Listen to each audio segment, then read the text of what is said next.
Morning, everyone. Welcome to another This Might Hurt. Happy Saturday. I hope you are well. I hope you had a good week.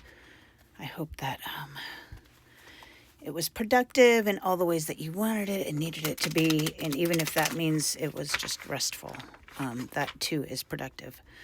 I have to I have to remind myself of that sometimes, that I don't have to always be on the go. I was looking at my calendar yesterday to see what's going on this weekend, and I actually don't have anything.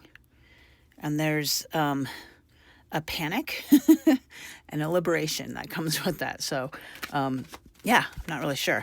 Anyway, let's get the energies for today.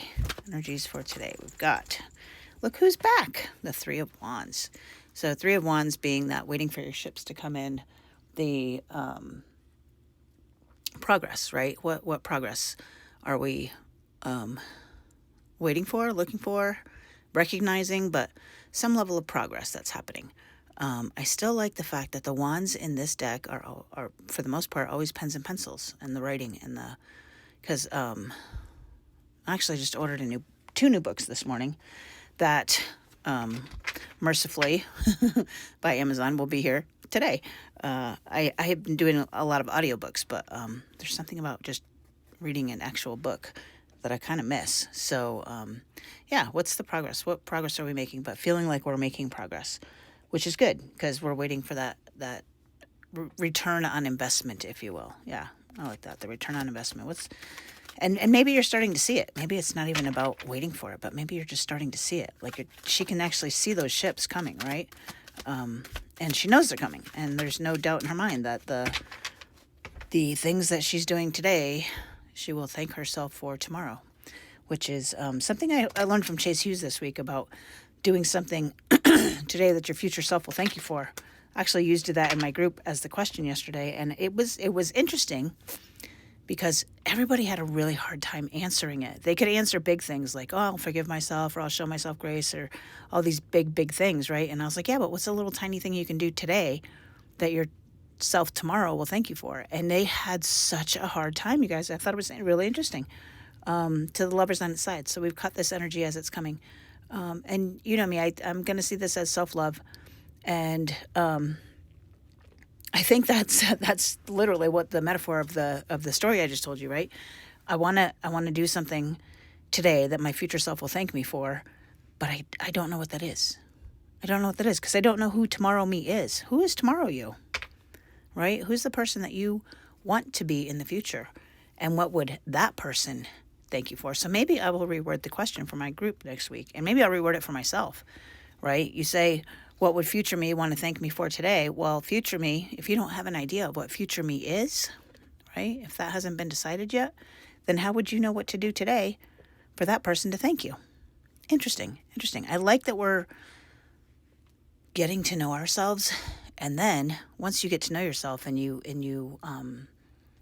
learn the algorithm, if you will, like, the algorithm on YouTube, if you start watching for my world right now, I watch a lot of Chase Hughes. So of course I'm getting all of the Chase Hughes stuff, but I'm also getting other content creators who are on that same subject, right? So we have to know who it is we're looking for on YouTube for the algorithm to bring us what it is that we think we want, or it thinks we want, rather.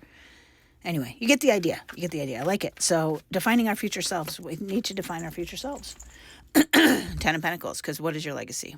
Right? 10 of Pentacles to me is always about legacy. A lot of people see it as money, maybe family inheritance and so forth. But I look at, what is your family inheritance that's not financial? What was the legacy that you were left? What was the long-term things that basically programmed and conditioned your mammalian brain? Yes, I have been watching a lot of Chase Hughes to do certain things, right? So I think it was yesterday we were talking about the communication, right, in my family, how the communication works, and that's a legacy. That's a inheritance. Whether it was good or bad, it still is, and noticing it, right? And I love that the dogs are paying attention to the older gentleman, because I do believe in my interpretation of this card that he is an ancestor. Right? The family's not paying attention to him. They're paying attention to their descendants, their future selves, right? But the ancestor has the vision, insight, whatever you want to call it, to look at all of it. Right? We're not just looking forward. We have to look back as well. forward, backward, sideways, all of them, right? All of the things. But what legacy? Think about the legacy that you are leaving for your future self. What if your future self is just your kids and your grandkids, right? What can you do today that they will thank you for in the way of your healing journey? There's a question for you. I thought about that question. I'm not going to say it. I was going to say I thought about that question too late in my life, but as we all know, divine timing, perfect timing. I couldn't have heard it sooner in my life, so we had to. It had to be the way it had to be. It couldn't happen any other way. Next card out, the moon. More will be revealed. More trust. I like that we keep getting this moon card. I think we've had it every day this week. It's kind of like the intuition, right? Your intuition, your subconscious work, the things that have not been revealed yet. So Carl Jung says, when you fail to make this subconscious conscious, it will direct your life and call it fate. So, which is interesting because Chase Hughes uses a fate model. So there's some sort of fate happening, but revealing the subconscious mind to you, right? This is that legacy. This is those things that we've learned that we didn't even realize are running our lives, the conditioning that came from our childhood or from our ancestors. And do we want to keep that? Do we want to keep that? What do we want our future to be? Because we have to think about that when we make the decisions that we're making now. What is our advice for today? What is the advice? Flipped on me. 5 of Swords. So it did flip. It wanted to flip that way, but it flipped this way. So from an advice perspective, so I usually see 5 of Swords as self-sabotage. So let me just talk this through, because if this is advice, then maybe it's just recognizing the conflict, giving it a name, understanding that maybe naming the conflict, right? Find out what it is that was left you, or that you left yourself, or that you did for your future self, that's still sitting in the subconscious mind, and name it. Maybe just name it. You don't have to fix it.